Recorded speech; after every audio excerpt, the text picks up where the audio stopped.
Ready to unlock your natural genius? You're in the right place. Welcome to the Genius Talks podcast. Your host is a holistic health and self-awareness coach, Chris, who helps genius entrepreneurs like you boost your productivity and energy with the right activities at the right time for your specific body. Chris and her guest will show you how lifestyle tweaks can help you achieve your happiest, healthiest, and most fulfilled state. You'll also receive insights on unlocking your natural genius and building the right habits and mindset from a hormone-based personality coach. That's Chris, so you can start truly living. Hello and welcome to the Genius Talks. Today, I'm thrilled to introduce to you someone who will join me and represent you in asking questions you're probably shy to ask about. Together, we're diving into the topics that matter most to people who want to optimize their body, especially moms, freelancers, and entrepreneurs like you. And that is Rina. Rina is a mom of two and a loving wife to Ray, who shifted from corporate to freelancing.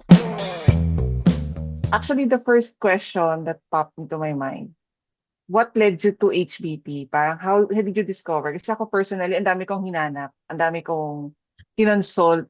Kung ano na pinagagagawa ko sa buhay ko, nag-theta healing na ako. Pero nothing against them kasi at least nandun ako sa part ng awareness na I need help. So how did you lead yourself? Paano mo na-discover yung HBP? Yung nangyari kasi was I didn't really expect na magiging HBP coach ako. Like, never in my wildest dreams that I will discover HBP. Kasi wala naman din akong kalam-alam na things like this exist, right? So, nag-pandemic kasi yon, di ba? Tapos, I was a sales rep nung time na yun. Tapos, isa ako sa mga na lay off. And because of that, na-force ako into freelancing. And nung nagkaroon ako ng client, which is, naging VA muna ako as a start, I had a client na parenting coach siya. Tapos, yung ginagamit niya na approach was HBP. So, basically, ginagamit niya yung HBP to coach parents, especially moms, on how they can parent their kids. So, I know na nagigets mo na rin yung sense whenever I talk about HBP in relation to parenting kasi ang laking factor din niya in understanding our kids, right? So, na-amaze ako doon kasi VA niya ako eh. So, I see things behind the scenes. And ako yung nagpa-process ng mga testimonials, ako na din yung nag-run ng community niya. Tapos ako yung nag-aasikaso ng mga sessions nila. So I was like, oh my gosh, this is groundbreaking itong science na to na ginagamit niya. And nagka-interest ako doon. Kasi when I was in college, I was dreaming of becoming a professor, college professor. I really like teaching because I like simplifying things. And when I became a coach, doon ko na-realize na, oh my gosh, parang natupad yung pangarap ko na maging professor but not in a way na nasa school ako. Doon ko siya nagamit sa coaching ko. So doon ko na-realize na, oh my gosh, I found my ikigai. Parang accidentally, I found my ikigai. And I don't know if you know about ikigai, but Yes. people probably who are listening to us right now, sige, i-google nyo na lang. So yeah, It's a great book, yeah. that's how I found out about HBP and how I started. And actually, hindi ko siya sinimulan agad. Parang na-discover ko yung HBP 2020 and then na-certify ako October 2021 and nag-start talaga ako mag-coaching 2023 na. Like super delayed. 2 years ko siya na-delay. Wow, napaka-groundbreaking nga. Thank you. And ako yung isa sa mga mentees na napaka-thankful na-meet kita somewhere along down the road.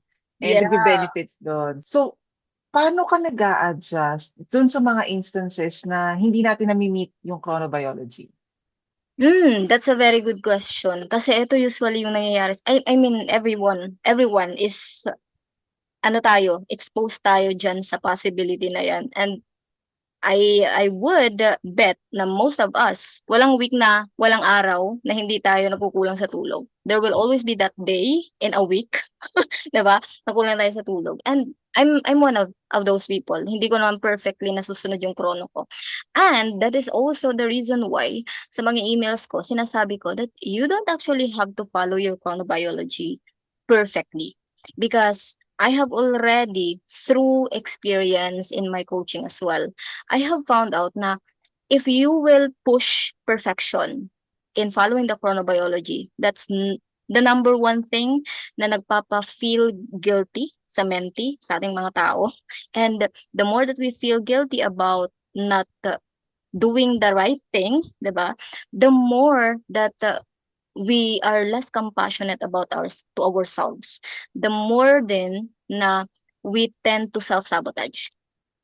So, what I do kapag nagkukulang ako sa tulog, actually bumabawi ako dun sa reset hour ko. So, you already know this because you are one of my mentees. And reset hour is really a powerful thing. Kasi nga, when you know your reset hour and, everyone has a different reset hour. I have a different reset hour from you. So, kung ano yung nasa reset hour mo kasi, yung reset hour mo, that is a very powerful time block of the day. Usually, it's only 1 hour of your 24 hours. And kung ano yung gagawin mo during that time will make and break your next 24 hours. That's how powerful it is. So, sa coaching ko, ang una ko actually na pinapa-follow is yung sleep. Kasi yun naman talaga yung malaking mag-a-affect sa mood mo, pagising mo, 'di ba, sa productivity mo, sa energy mo.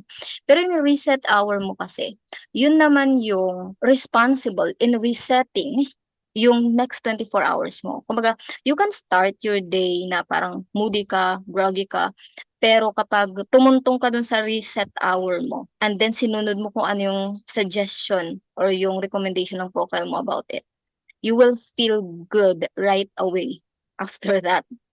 Kumbaga, kung moody ka the time pagising mo, let's say, gumising alas 7, moody ka na, and then let's say lang, if for example, yung reset hour mo is 1 p.m., tapos sinunod mo siya.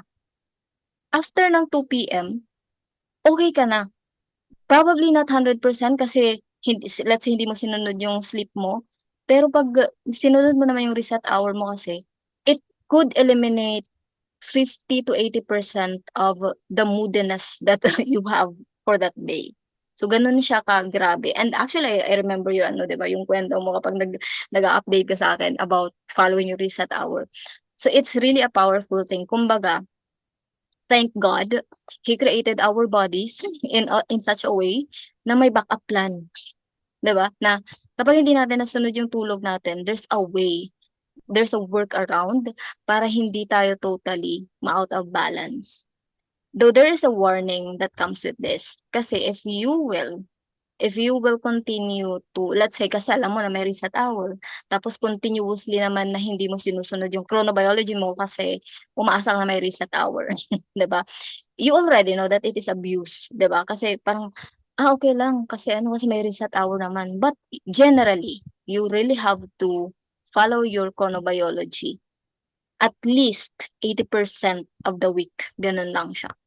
Siyempre, may follow-up question. Since you Go. mentioned about the reset hour, paano naman natin to i-apply sa mga listeners din natin na katulad ko na graveyard shift na at first ay nag-alangan na mag-HBP dahil paano kaya to dahil graveyard ako? Yung chrono ko, iba ang oras ko. So, yun. Yeah, exactly. Before I answer that question, let me give you let me tell you a story kung bakit ngayon I am helping someone. Kasi ikaw yung first na mentee ko na pumasok sa HBP coaching na graveyard shift na talaga when you started. So, nung first batch, when I launched my HBP coaching, the first batch, isa sa kanila was working in the BPO industry. So, call center, ganun.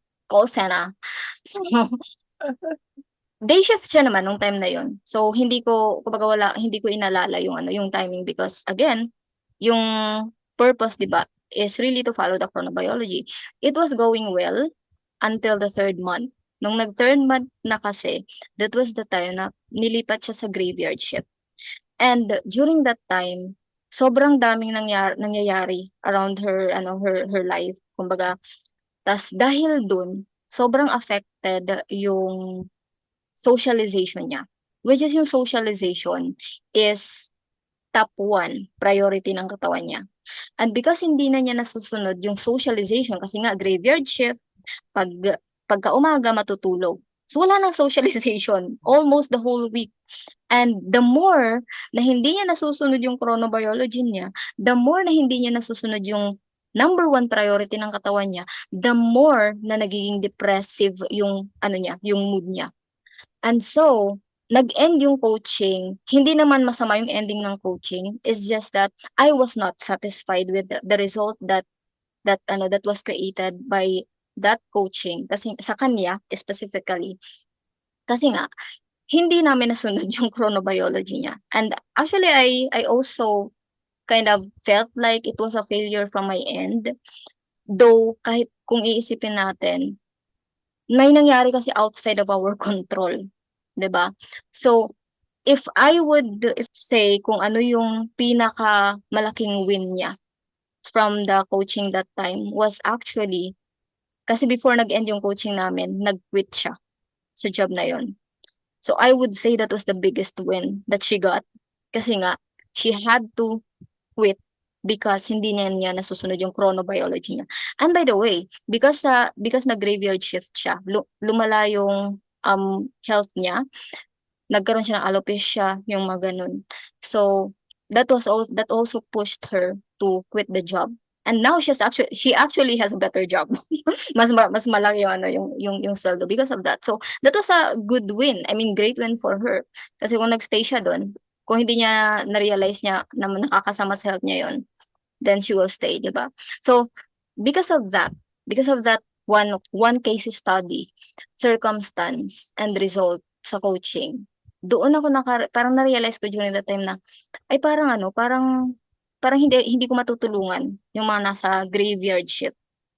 And therefore, doon sa marketing ko, the way that I was putting out my messaging, sinasabi ko na if you are on a graveyard shift, if you are working in the BPO, parang blinak ko na din yung pag-serve sa mga nasa BPO, especially nasa graveyard shift.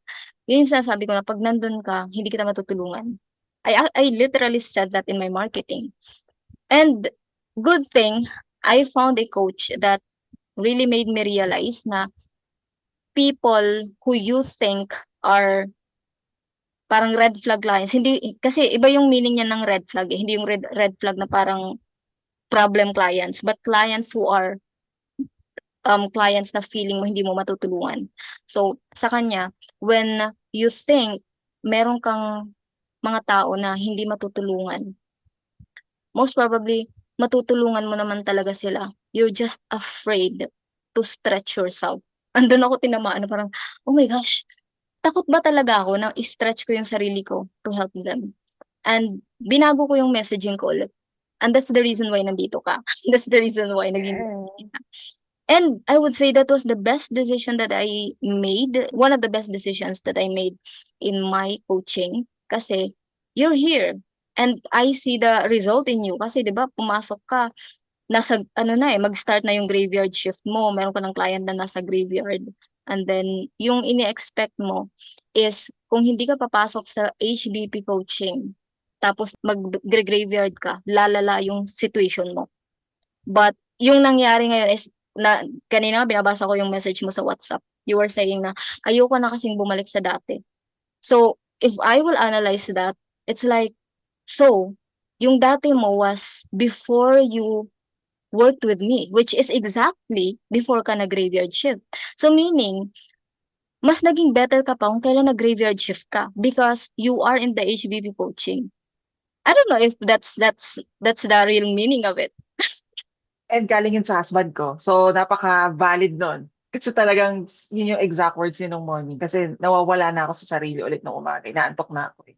So, nandun na siya sa, huwag ka nang babalik sa dati. Sabi ko, patulugin niyo ako. So, parang, bumabalik dun eh. Kasi nag-reset hour din ako. Pero, as you've mentioned, kailangan ko siya mabawi. So, talagang natulog pa ako. Pero, okay yung energy, nag-spike, patulong.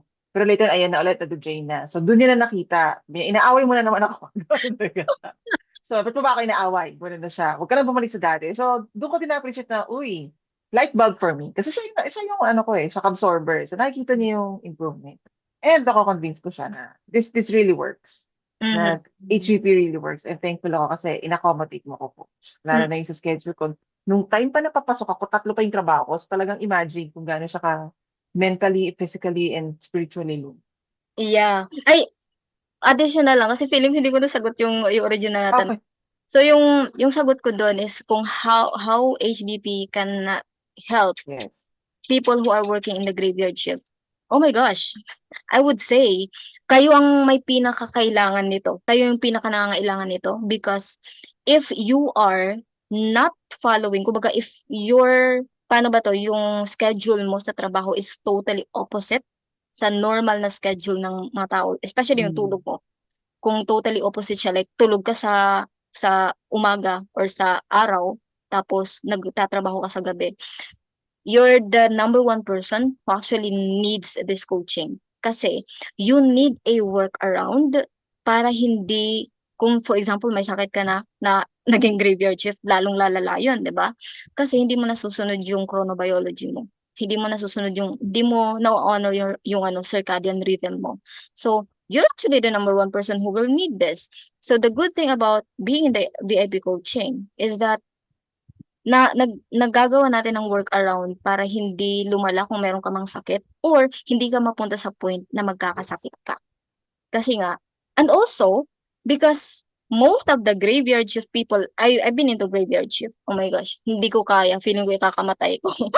Yung tipong, Lord, maghahanap na ako ng ibang trabaho. Diba?